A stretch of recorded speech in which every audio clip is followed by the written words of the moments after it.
Several prominent business leaders have proposed the idea that money is simply a means of measuring success. It may not hold much significance in reality, just a series of digits. However, for the majority of people, it plays a crucial role in determining access to basic necessities such as food, shelter, clothing, transportation, and healthcare.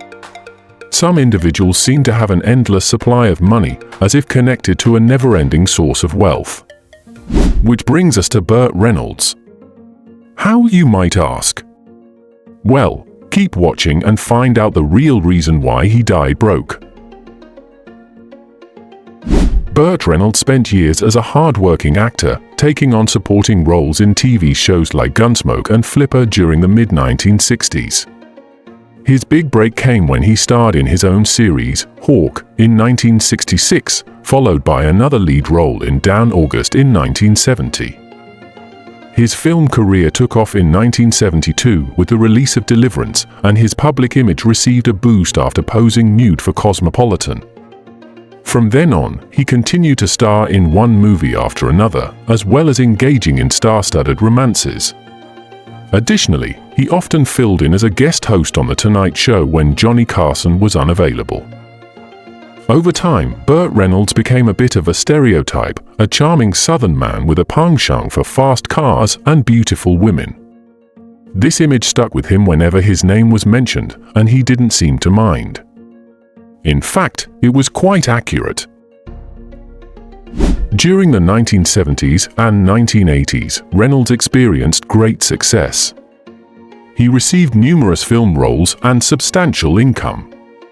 In addition to his acting career, he established a dinner theater in Jupiter, Florida, where he resided. The theater showcased plays featuring his Hollywood friends, benefiting the local community, despite only being profitable for 2 of its 10 years of operation. At the peak of his professional life, Reynolds earned over $10 million annually, a significant sum during that era. In today's terms, $10 million in 1980 would be equivalent to approximately $33 million. In a 2015 interview with Vanity Fair, Reynolds admitted to losing a substantial amount of money due to lack of attention.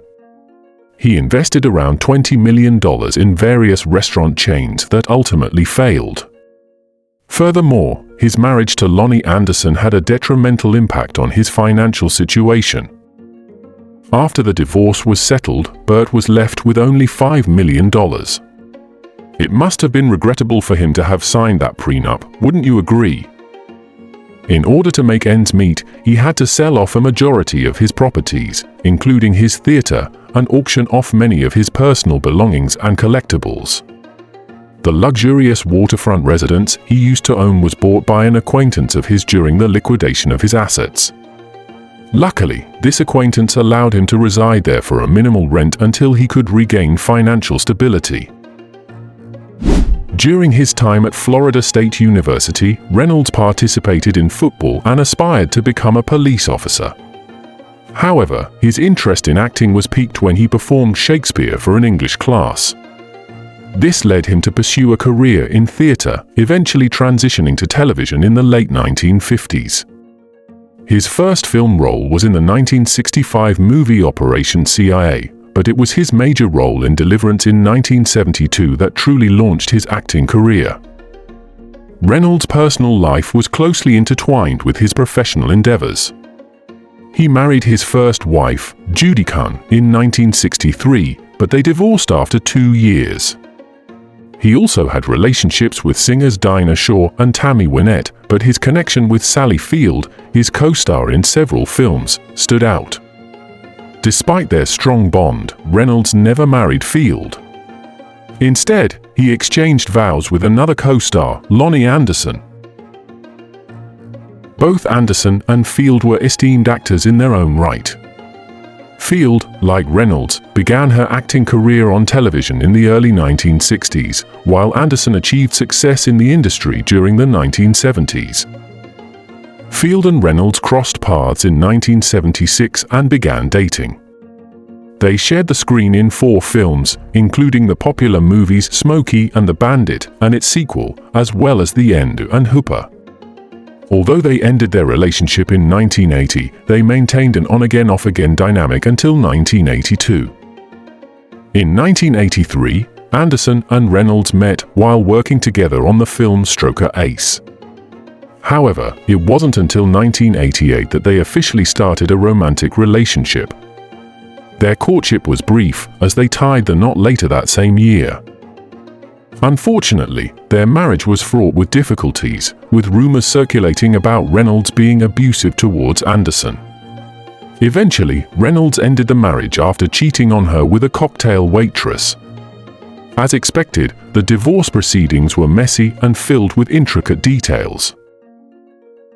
Reynolds expressed on numerous occasions that not marrying Sally Field was one of his greatest regrets in life. As he neared the end of his life, he openly declared that Field was the love of his life. The decision to end things with her haunted him for many years, despite having other relationships and children with different women. In an interview with People magazine shortly before his passing, he admitted to deeply missing her. The aftermath of their breakup remained a source of great difficulty for him, as he believed he had foolishly let go of a chance for a lasting relationship with her. Field eventually married Alan Griezmann and had a child with her before divorcing in 1994, the same year Reynolds and Anderson ended their marriage. It is impossible to say how things would have unfolded for both stars had Reynolds not ended things with Field, but it is clear that he would have chosen differently if given another opportunity. During the 1970s and 1980s, Reynolds enjoyed a remarkable period of success, establishing himself as one of the most prominent figures in the entertainment industry.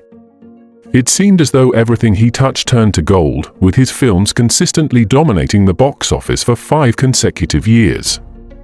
This unparalleled achievement remains unmatched by any other star to this day. However, Reynolds' reign at the top was not destined to last. Following his extraordinary run of triumphs in the 70s and 80s, he struggled to regain the same level of stardom. The transition from being one of the biggest movie stars in the world to struggling to secure even decent supporting roles must have been a tremendous shock for him. During his peak years, Reynolds had a tendency to spend money extravagantly, often surpassing his earnings. It flowed like water for him, and he never anticipated that it would eventually run dry. Despite his previous financial success, the actor faced challenges when his funds began to dwindle.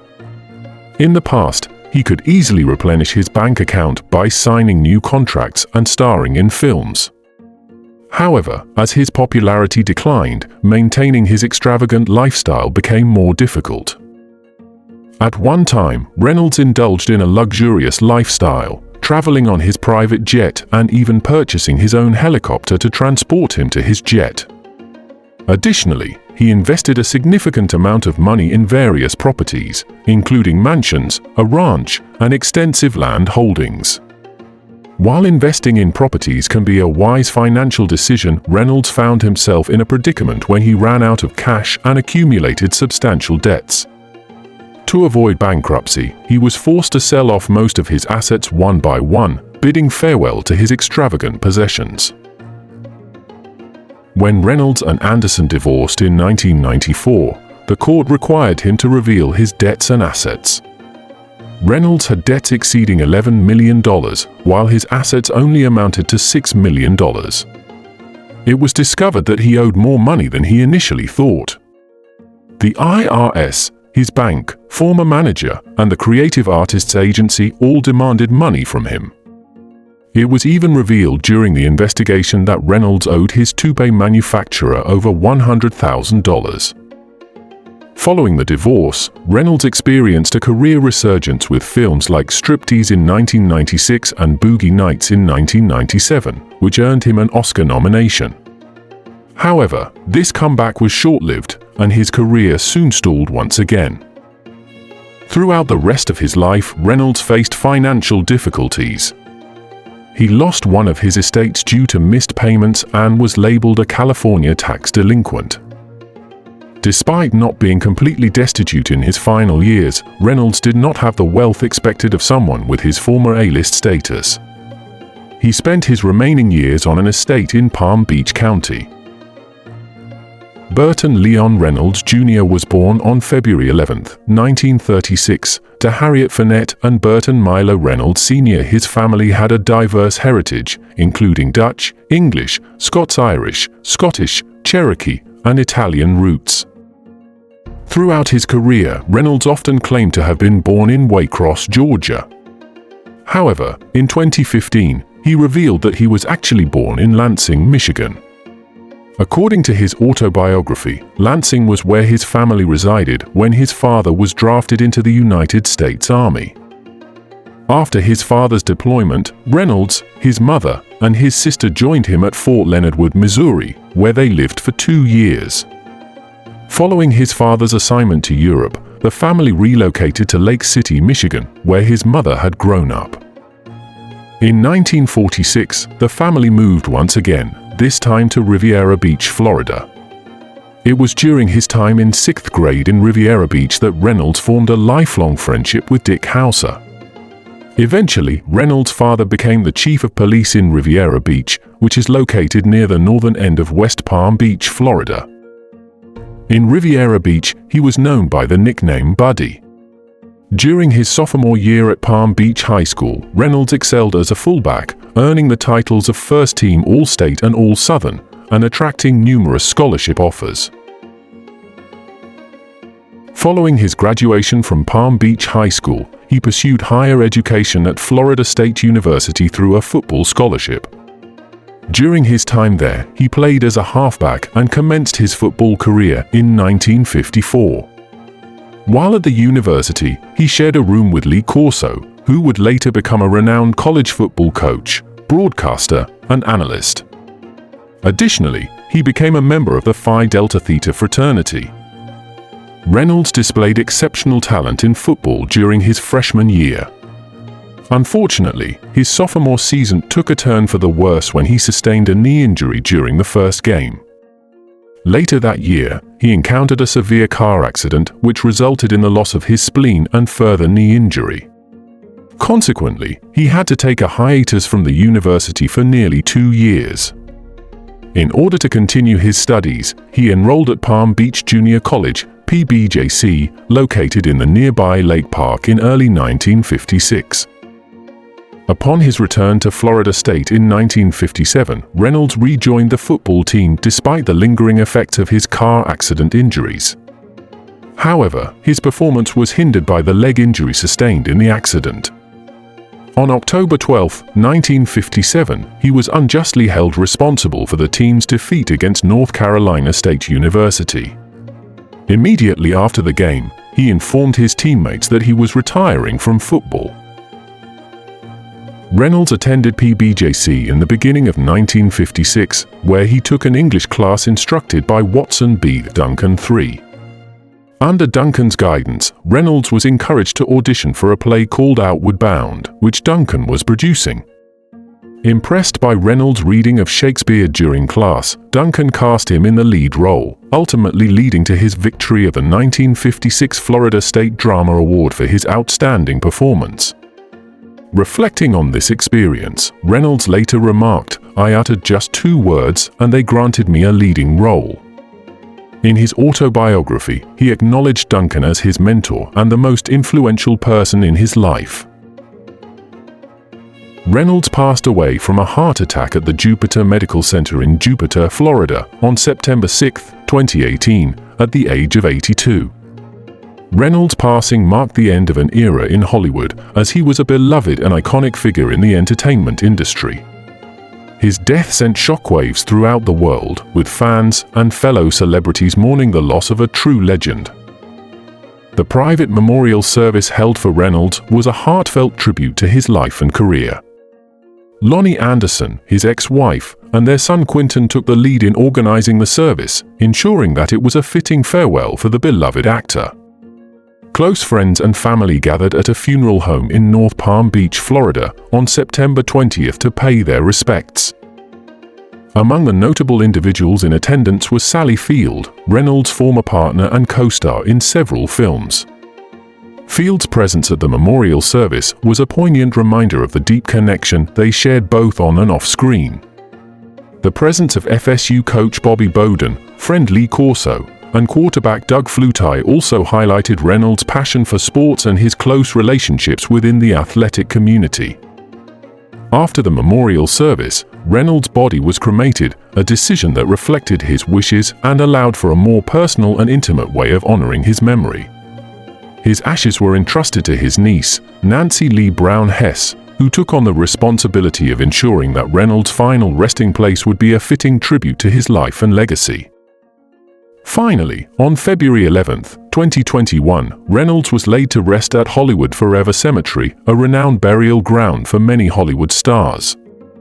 This final resting place was chosen to honor his contributions to the entertainment industry and to provide a place where fans could visit and pay their respects. To further commemorate his memory, a bronze bust of Reynolds was placed at Hollywood Forever Cemetery in September of the same year, serving as a lasting tribute to his talent and impact on the world of film and television. Reynolds' passing marked the end of an era, but his legacy lives on through his iconic performances and the impact he had on the entertainment industry.